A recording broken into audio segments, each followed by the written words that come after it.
एक बार सोनपुर नामक गांव के पास एक हाईवे से बारात जा रही होती है। बारात में आए लोग बहुत खुश होते हैं। दूल्हे का पिता रामलाल दूल्हे से बोलता है, अरे शामू बेटा, पहली बार शादी कर रहे हो, ज्यादा उछल कूद मत करना और शांति से शादी करना। पिताजी, आप भी कैसी बातें करते हो? भला मैं ऐसा क्यों करूँगा?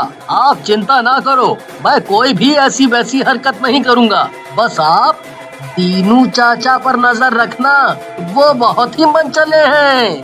अरे समधी जी, आपको आने में कोई तकलीफ तो नहीं हुई ना? बस 5 मिनट में हम बारात घर चलते हैं, मैं आपको लेने ही आया था। वो सभी वहाँ खड़े खड़े बातें कर रहे होते हैं। तभी एक डाकुओं का झुंड उन्हें घेर लेता है।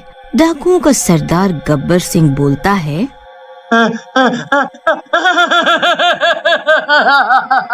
कई दिनों बाद इतना मोटा माल हाथ आया है। कई दिनों बाद लूट लो इस पूरी बारात को, और जो कोई ना माने उसे गोली मार दो। गब्बर सिंह की बात सुनते ही उसके साथी कालिया और सांबा अपने बाकी साथियों के साथ बारात को लूटने लगते हैं। ये सब देखकर दिनेश और रामू गब्बर के पैरों में गिर जाते हैं और बोलते हैं, सरदार जाने दो इन लोगों को, ये लोग हमारे बाराती हैं, बहुत बदनामी होगी। आपको जितना पैसा चाहिए मैं दूंगा, लेकिन इन सबको जाने दो। मुझे क्या भिखारी समझा है? मैं डाकू हूँ, लूट कर खाता हूँ, समझा क्या? ऐसा कहकर गब्बर पूरी बारात को गोली से भून डालता है। सारे बाराती मर जाते हैं। ये खबर गांव में फैल जाती है। गांव वाले दुल्हन, जिसका नाम गोरी होता है, उसे देख देख कर बातें बनाने लग जाते हैं। एक दिन गोरी गांव में काम से जा रही होती है। तभी 2 औरतें आपस में बात करते हुए कहती हैं, देखो कैसे मटक मटक कर चल रही है मनहूस कहीं की, पूरे गांव को खा गई। आजकल की लड़कियों को तो कोई शर्म ही नहीं है। सही कह रही हूँ बहन, अगर हमारा समय होता तो हम सब मर गई होती शर्म के मारे, लेकिन इनको देखो जरा। दोनों औरतों की बातें गोरी को चुभ जाती हैं और वो टॉयलेट में जाकर फांसी के फंदे पर लटक जाती और आत्महत्या कर लेती है। पहले तो गांव के लोगों को बड़ा दुख होता है, लेकिन समय के साथ लोग सब कुछ भूल जाते हैं। 7 साल बाद एक शराबी उसी टॉयलेट में टॉयलेट करने जाता है, लेकिन टॉयलेट का दरवाजा नहीं खुलता। शराबी कहता है, बड़ा ही ढीठ दरवाजा है, खुलता ही नहीं। खुल जा यार, नहीं तो पैंट ही गीली हो जाएगी, सब गांव वाले देखेंगे। खुल जा, खुल जा। शराबी जैसे ही जोर लगाता है, दरवाजा झटके से खुल जाता है। टॉयलेट अंदर से बड़ा ही साफ है। ऐसा बोल के शराबी वहाँ टॉयलेट करने लगता है, लेकिन तभी वहाँ एक चुड़ैल आ जाती है, जिसे देखकर शराबी बोलता है, अरे अरे मर गया रे, अरे मर गया रे, मेरा तो सारा नशा ही उतर गया। ये तो चुड़ैल है, मुझे मार डालेगी। कोई बचाओ मुझे इससे। लेकिन इससे पहले शराबी कुछ करता, चुड़ैल शराबी के हाथ पैर काट देती है और शराबी मर जाता है। उसके बाद वापस से टॉयलेट का दरवाजा बंद हो जाता है। कुछ दिनों बाद गांव में कॉलेज का 5 लोगों का एक ग्रुप घूमने फिरने आता है। उसमें राजन और रानी नाम के लड़का लड़की भी होते हैं। एक कॉलेज के बच्चे गांव में घूम रहे होते हैं। तभी उनकी नजर उस टॉयलेट पर पड़ती है। तभी उसी टॉयलेट के दरवाजे पर एक लड़की की परछाई दिखती है। राजन बोलता है, अरे दोस्तों, तुमने इस टॉयलेट को देखा? गांव के सारे टॉयलेट खुले हैं, सिर्फ इसको छोड़कर। कहीं कोई राज तो नहीं है इसमें? राजन की बात सुनकर उसका दोस्त राहुल हंसने लगता है और बोलता है, तू भी ना राजन, जासूसी नॉवल ज्यादा ही पढ़ने लगा है। अरे भाई, बंद किया होगा किसी ने। तेरे पिताजी गब्बर डाकू की आदतें हैं तुझमें सारी। राहुल, मैंने तुमसे कितनी बार कहा है मेरे पिता का नाम मत लिया करो, वो मेरे लिए मर चुके हैं। अच्छा भाई, मुझे माफ कर दो, मैं आगे से मजाक नहीं करूँगा। ऐसा कहकर वो पांचों दोस्त वहाँ से चले जाते हैं। उनके जाते ही चुड़ैल वहाँ आती है और गुस्से में बोलती है, तो अच्छा तो ये लड़का उसी दुष्ट का बेटा है जिसने मेरी जिंदगी बर्बाद कर दी। इसको मार कर मैं अपने बदले की शुरुआत करूंगी। ऐसा कहकर चुड़ैल वहाँ से गायब हो जाती है। लेकिन राजन को रात भर नींद नहीं आती और वो उस टॉयलेट के बारे में सोचता रहता है।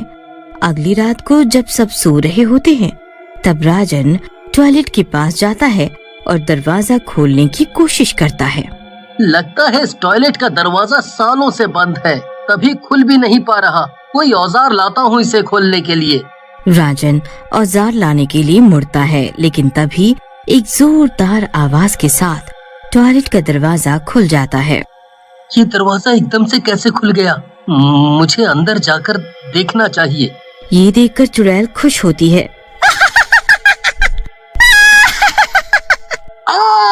अरे अरे मर गया रे!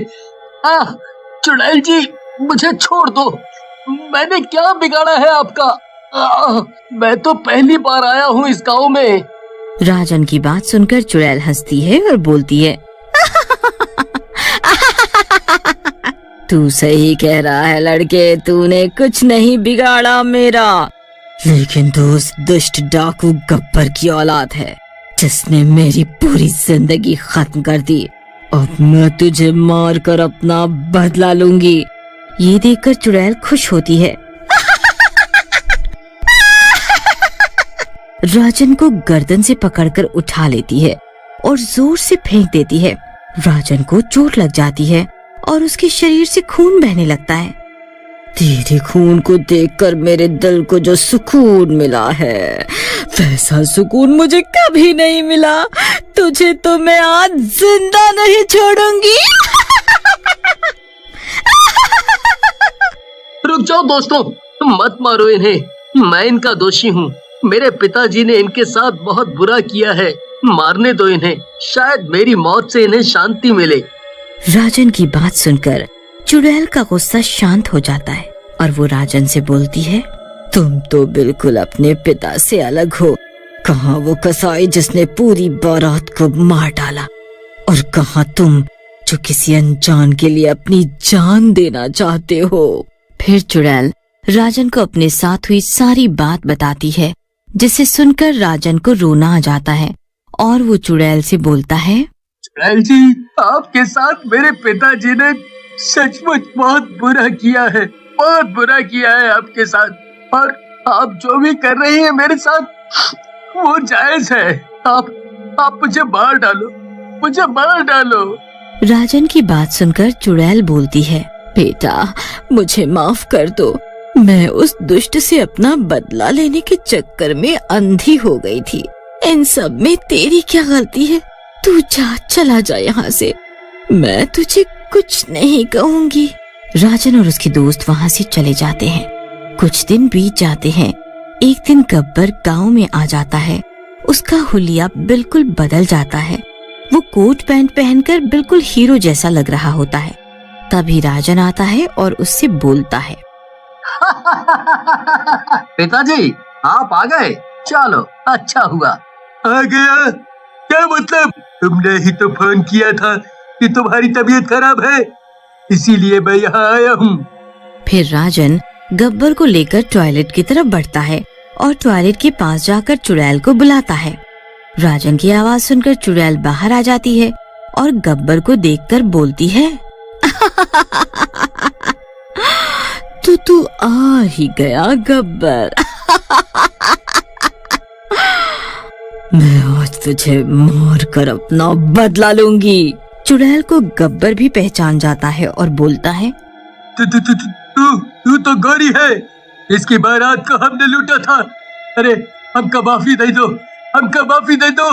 चुड़ैल गब्बर के टुकड़े टुकड़े कर मार डालती है तुम रो मत राजन, तुम्हारे पिता ने जितने पाप किए थे उनको तो मरना ही था।